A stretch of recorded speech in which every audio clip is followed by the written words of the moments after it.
Welcome to Shantala kitchen. ಈ ದಿನ ನಾವು ಕರಿಬೇವಿನ ಸೊಪ್ಪನ್ನು ಉಪಯೋಗಿಸ್ಕೊಂಡು ಚಟ್ನಿ ಪುಡಿನ ಮಾಡೋಣ. ಇದು ಅನ್ನಕ್ಕೆ, ದೋಸೆ, ಚಪಾತಿ, ಇಡ್ಲಿ ಎಲ್ಲದಕ್ಕೂ ಕೂಡ ಚೆನ್ನಾಗಿರುತ್ತೆ. ದೋಸೆ ಮೇಲೆ ಕೆಂಪು ಚಟ್ನಿ ಮಸಾಲೆ ದೋಸೆ ಮಾಡೋ ಥರ ದೋಸೆ ಮೇಲೆ ಈ ಪುಡಿಯನ್ನು ಹಾಕ್ಬೋದು. ಮತ್ತು ಇಡ್ಲಿ ಮೇಲೂ ಅಷ್ಟೇ ಚಟ್ನಿ ಪುಡಿಯನ್ನು ನಾವು ಹಾಕ್ಕೊಳ್ಳೋ ಬದಲು ಈ ಕರಿಬೇವಿನ ಸೊಪ್ಪಿನ ಪುಡಿಯನ್ನು ಹಾಕಿ ಮೇಲ್ಗಡೆ ತುಪ್ಪ ಹಾಕಿ ಕೂಡ ತಿನ್ನಬಹುದು. ಬಿಸಿ ಅನ್ನಕ್ಕೆ ಸ್ವಲ್ಪ ಪುಡಿ ಹಾಕ್ಕೊಂಡು ತುಪ್ಪ ಹಾಕ್ಕೊಂಡು ತಿಂದರೂ ಸಖತ್ತಾಗಿರುತ್ತೆ. ಈಗ ನಾನಿಲ್ಲಿ ದಪ್ಪ ಗಾತ್ರದ ಒಂದು ಕಟ್ಟನ್ನು ತೊಗೊಂಡು ತೊಳೆದಿಟ್ಟು ಈಗ ಇದನ್ನು ಸ್ವಲ್ಪ ಆರಿಸಿದ್ದೀನಿ.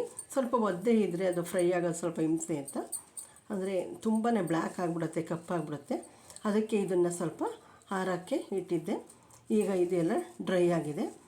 ಮಾತ್ರ ಫಸ್ಟು ನೀವು ತಂದ ತಕ್ಷಣ ಸ್ವಲ್ಪ ಕ್ಲೀನಾಗಿ ಸೊಪ್ಪನ್ನು ತೊಳ್ಕೊಳ್ಬೇಕು. ಮಳೆ ಹೋದು ಫ್ರೆಶ್ ಆಗಿದ್ರೂ ಕೂಡ ಸ್ವಲ್ಪ ಅಲ್ಲಿ ಇಲ್ಲಿ ಧೂಳ್ಕೋತಿರುತ್ತೆ. ಆದ್ದರಿಂದ ಆಲ್ರೆಡಿ ಗೊತ್ತಿರೋ ರೀತಿ ಕರಿಬೇವಿನ ಸೊಪ್ಪಿನಲ್ಲಿ ಕಬ್ಬಿಣದ ಅಂಶ, ಐರನ್ ಅಂಶ ಯಥೇಚ್ಛವಾಗಿರೋದ್ರಿಂದ ಇದನ್ನು ಯಾವ ರೀತಿ ಉಪಯೋಗಿಸ್ಬೋದು ಆ ರೀತಿ ನಾವು ಉಪಯೋಗಿಸಿ ಅಡುಗೆಯಲ್ಲಿ ತಿನ್ನೋಣ, ಬಳಸೋಣ. ಈಗ ಮೊದಲಿಗೆ ನಾವು ಒಲೆ ಆನ್ ಮಾಡಿ ಅದ್ರ ಮೇಲೆ ಒಂದು ಬಾಣಲಿನ ಇಟ್ಟಿದ್ದೀನಿ. ಈಗ ಅದಕ್ಕೆ ನಾವು ತೊಗೊಂಡಿದ್ವಲ್ಲ ಕರಿಬೇವಿನ ಸೊಪ್ಪು, ಅದನ್ನು ಸೇರಿಸೋಣ. ಇದನ್ನು ಡ್ರೈ ಫ್ರೈ ಮಾಡ್ಕೊಳ್ಳೋಣ. ಇದು ಇಷ್ಟು ನೋಡೋಕ್ಕೆ ಈಗ ಇಷ್ಟಿದೆ. ಇದು ಹುರಿದ ಮೇಲೆ ಅದು ಸ್ವಲ್ಪ ಕಡಿಮೆ ಆಗುತ್ತೆ. ಆಲ್ರೆಡಿ ಅದು ಎಲ್ಲರಿಗೂ ಗೊತ್ತು. ಈಗ ಇದನ್ನು ಫ್ರೈ ಮಾಡ್ಕೊಳ್ಳೋಣ. ಅಂದರೆ ಇದಕ್ಕೆ ಎಣ್ಣೆ ಏನು ಹಾಕೋದು ಬೇಡ, ಹಾಗೆ ಡ್ರೈ ಫ್ರೈ ಮಾಡಬೇಕು. ನೋಡಿ, ಇದು ಫ್ರೈ ಆಗಿದೆ. ಈಗ ಇದನ್ನು ಒಂದು ತಟ್ಟೆಗೆ ಶಿಫ್ಟ್ ಮಾಡೋಣ. ಇಲ್ಲಿ 3 ಸ್ಪೂನ್ ಉದ್ದಿನಬೇಳೆ ಮತ್ತು 3 ಸ್ಪೂನು ಕಡಲೆಬೇಳೆನ ತೊಗೊಂಡಿದ್ದೀನಿ. ಇದನ್ನು ಕೂಡ ಸ್ವಲ್ಪ ಹುರ್ಕೊಳ್ಳೋಣ. ನಾನು ಇದನ್ನು ಡ್ರೈ ಫ್ರೈನೇ ಮಾಡ್ಕೊತಾ ಇದ್ದೀನಿ.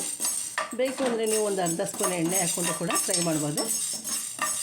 ನಾನು ಡ್ರೈ ಫ್ರೈನೇ ಮಾಡ್ತಾಯಿದ್ದೀನಿ. ಇದು ಸ್ವಲ್ಪ ಒಂಬಣ್ಣ ಬರೋ ತನಕ ಹುರಿಯೋಣ. ನೋಡಿ, ಉದ್ದಿನಬೇಳೆ, ಕಡಲೆಬೇಳೆ ಒಂಬಣ್ಣ ಬರೋ ತನಕ ಫ್ರೈ ಮಾಡಿದ್ವಿ. ಈಗ ಇದನ್ನು ಒಂದು ತಟ್ಟೆಗೆ ಶಿಫ್ಟ್ ಮಾಡೋಣ. ನೋಡಿ, ಈಗ ನಾನು ಅದಕ್ಕೆ ಅರ್ಧ ಸ್ಪೂನಷ್ಟು ಜೀರಿಗೆ ತೊಗೊಂಡಿದ್ದೀನಿ. ಮತ್ತು ಇಲ್ಲಿ ಸ್ವಲ್ಪ ಸಣ್ಣ ಬೌಲಲ್ಲಿ ಕೊಬ್ಬರಿನ ತುರ್ಕೊಂಡಿದ್ದೀನಿ. ಇದನ್ನು ಹಾಕ್ತಾಯಿದ್ದೀನಿ. ಅಂದರೆ ಕೊಬ್ಬರಿ ತುಂಬ ಹೆಚ್ಚು ಹಾಕೋದೇನು ಬೇಡ, ಸ್ವಲ್ಪ ಹಾಕಿದ್ರೆ ಬೇಕಾದಷ್ಟು. ಈಗ ಅದನ್ನು ಒಲೆ ಆಫ್ ಮಾಡಿದ್ದೀನಿ. ಅದರಲ್ಲಿ ಸ್ವಲ್ಪ ಫ್ರೈ ಮಾಡಿಕೊಂಡ್ರೆ ಸಾಕಾಗುತ್ತೆ. ಬಿಸಿ ಕಾವಿಗೆ ಫ್ರೈ ಆಗುತ್ತೆ. ಅದರ ಜೊತೆಗೇ ನಾನು ಸ್ವಲ್ಪ ಲೈಟಾಗಿ ಹುಣಸೆಹಣ್ಣು ತೊಗೊಂಡಿದ್ದೀನಿ, ಅದನ್ನು ಹಾಕೋಣ. ಒಂದು ಸಣ್ಣ ನಿಂಬೆಹಣ್ಣಷ್ಟು ಹುಣಸೆಹಣ್ಣು ತೊಗೊಂಡಿದ್ದೀನಿ. ಈಗ ಇಷ್ಟನ್ನು ಹುರ್ಕೊಳ್ಳೋಣ. ಇದು ಫ್ರೈ ಆಗ್ತಾ ಇದೆಯಲ್ಲ, ಅದಕ್ಕೆ ಸ್ವಲ್ಪ ಹಿಂಗನ್ನ ಹಾಕೋಣ.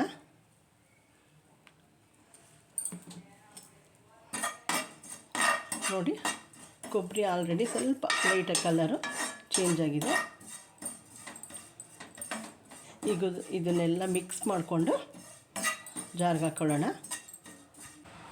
ಇದಕ್ಕೆ ನಾನು 8-9 ಮೆಣಸಿನಕಾಯಿ ತೊಗೊಂಡಿದ್ದೀನಿ. ಅದನ್ನು ಸ್ವಲ್ಪ ಫ್ರೈ ಮಾಡ್ಕೊಳ್ಳೋಣ.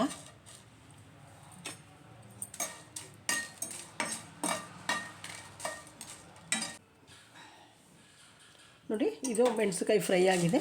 ಈಗ ಇದನ್ನು ಒಂದು ಜಾರ್ಗೆ ಹಾಕೋಣ. ಈಗ ಎಲ್ಲನೂ ಈಗ ನಾವು ಫ್ರೈ ಮಾಡ್ಕೊಂಡಿದ್ದೀವಿ. ಈಗ ಇದನ್ನು ಮಿಕ್ಸಿ ಜಾರ್ಗೆ ಹಾಕಿ ಮಿಕ್ಸಿ ಮಾಡೋಣ. ನೋಡಿ,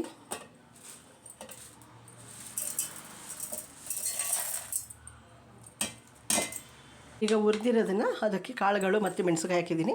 ಈಗ ಅದಕ್ಕೆ ರುಚಿಗೆ ತಕ್ಕಷ್ಟು ಉಪ್ಪನ್ನು ಸೇರಿಸೋಣ. ಈಗ ಇದನ್ನು ಫಸ್ಟು ಪೌಡ್ರ್ ಮಾಡೋಣ. ನೋಡಿ, ಈಗ ಮೊದಲು ಈ ಕಾಳನ್ನು ಫ್ರೈ ಮಾಡ್ಕೊಂಡಿದ್ದೀವಿ. ಈಗ ಅದಕ್ಕೆ ಹುರಿದಿರುವಂಥ ಕರಿಬೇವಿನ ಸೊಪ್ಪನ್ನು ಸೇರಿಸೋಣ. ನೋಡಿ, ಕರಿಬೇವಿನ ಸೊಪ್ಪನ್ನು ಕೂಡ ಹಾಕಿ ಪೌಡ್ರ್ ಮಾಡಿದ್ದೀವಿ. ಈ ರೀತಿ ಪೌಡ್ರ್ ಮಾಡಿದೆ.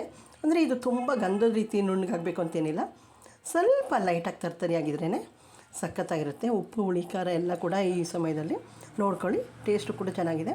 ನಿಮಗೆ ಬೇಕು ಅನಿಸಿದ್ರೆ ಸ್ವಲ್ಪ ಬೆಲ್ಲನ ಸೇರಿಸಿ ಪುಡಿ ಮಾಡಿ, ಇಲ್ಲದಿದ್ದರೆ ಬೇಡ ಅಂದರೂ ನಡೆಯುತ್ತೆ. ಈಗ ಇದನ್ನು ಸ್ವಲ್ಪ ಒಂದು ತಟ್ಟೆಗೆ ಶಿಫ್ಟ್ ಮಾಡ್ತೀನಿ. ನೋಡಿ, ಕರಿಬೇವಿನ ಸೊಪ್ಪಿನ ಚಟ್ನಿ ಪುಡಿ ರೆಡಿಯಾಗಿದೆ. ಇದು ಇಡ್ಲಿ, ದೋಸೆ, ಚಪಾತಿ ಎಲ್ಲದಕ್ಕೂ ಕೂಡ ನೆಂಚ್ಕೊಂಡು ತಿನ್ಬೋದು. ಮತ್ತು ಬಿಸಿ ಅನ್ನಕ್ಕೆ ಸ್ವಲ್ಪ ತುಪ್ಪ ಹಾಕ್ಕೊಂಡು ಇದನ್ನು ಪೌಡ್ರನ್ನ ಹಾಕ್ಕೊಂಡು ಕೂಡ ತಿಂದರೆ ಸಖತ್ತಾಗಿರುತ್ತೆ.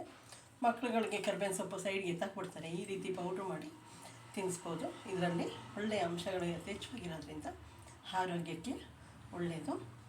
ನನ್ನ ಈ ವಿಡಿಯೋ ಇಷ್ಟ ಆದಲ್ಲಿ ಲೈಕ್ ಮಾಡಿ, ಶೇರ್ ಮಾಡಿ, ಸಬ್ಸ್ಕ್ರೈಬ್ ಆಗಿ. Okay, thank you for my video watching.